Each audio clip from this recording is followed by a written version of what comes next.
All right, AP statistics. We are going to talk more about the normal curve in this video. Obviously, this is all the chicken scratch that I've written from my other video, but I just wanted to remind you that we've talked about the normal curve in general, and we've talked about the empirical rule, and we've discussed that in quite a bit of detail.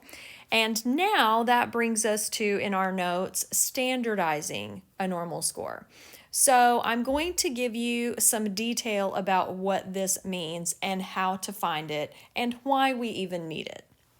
So the first thing, how do I standardize a normal score? And what is the name of the standardized value? And what does the standardized score represent?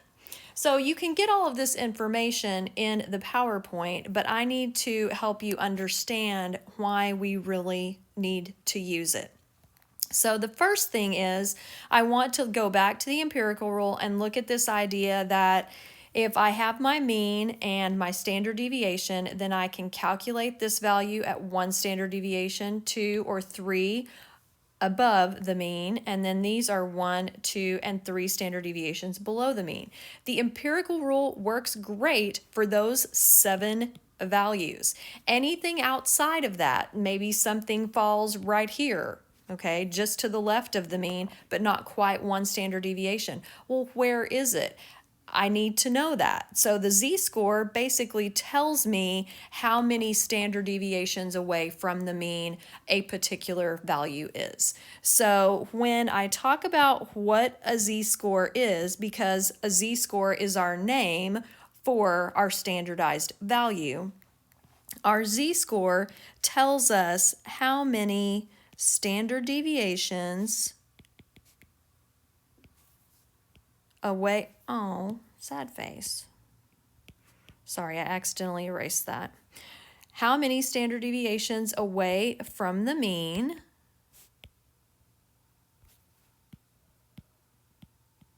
a particular, if I can spell that, value would be.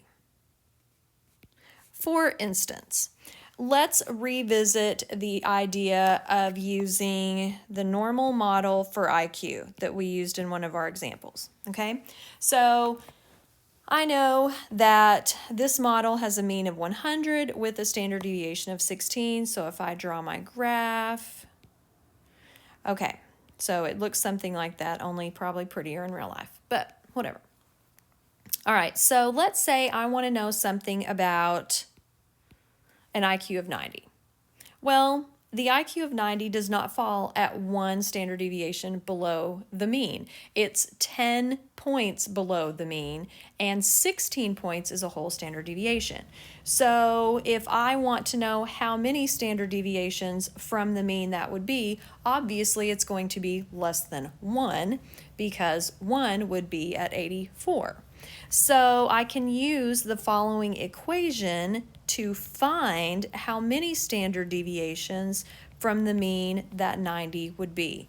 So this equation right here is what will allow me to find any z-score.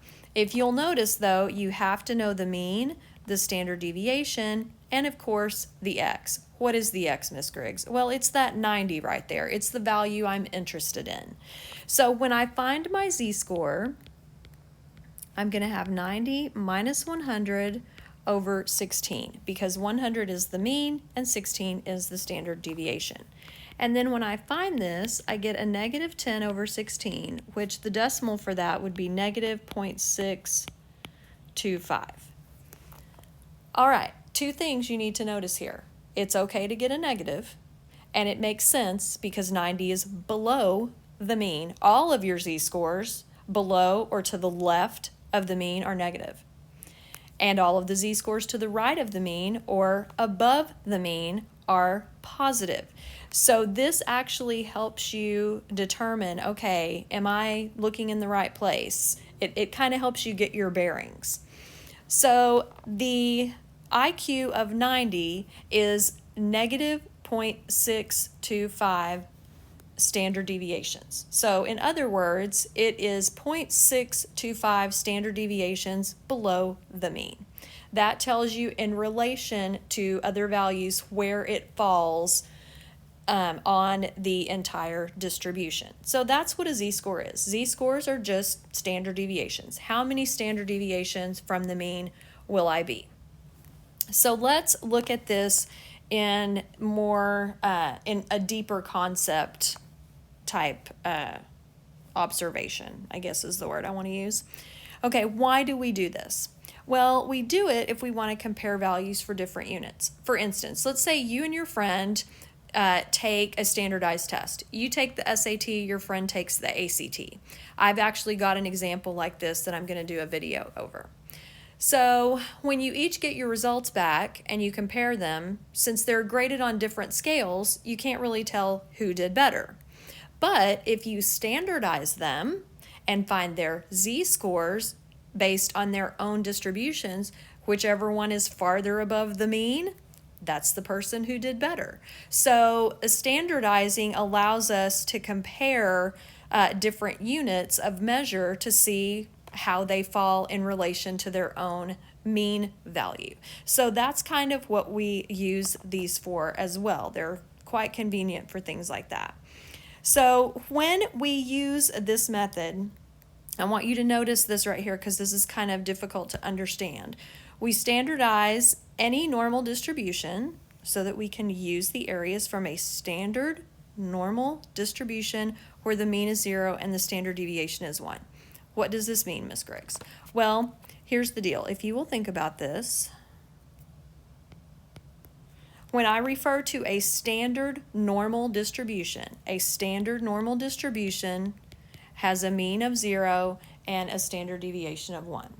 Well, why do we call it that? Well, we call it the standard normal distribution because it's standard. We're starting from nothing to see how far a certain value is from that nothing to determine how unusual it might be. Okay, so think of it this way. If my mean is 0 and I have a z-score that's right there on it at 0, that means there's no difference between them. But if I have a z-score of 1, I know exactly how many standard deviations away from 0 it is. It's 1. Okay, so it's just a standard way of thinking about the normal curve. If I'm standard, if I'm starting from nothing, then I can see how far away I am and how unusual that value is, because the z-score tells me that. The farther away from the mean the z-score is, the more unusual it would be. If I had a z-score way up here, way above the mean, that would be more unusual than if it's closer to 0. All right, so that's how, that's the best way to explain kind of what that standard model would look like. So z-scores are very helpful. We are going to be using this formula quite a bit. It is not on a formula chart, so you will have to remember it. And then hopefully that helps you understand what z-scores and standardizing is all about. I'm going to talk about the rest of the notes in another video.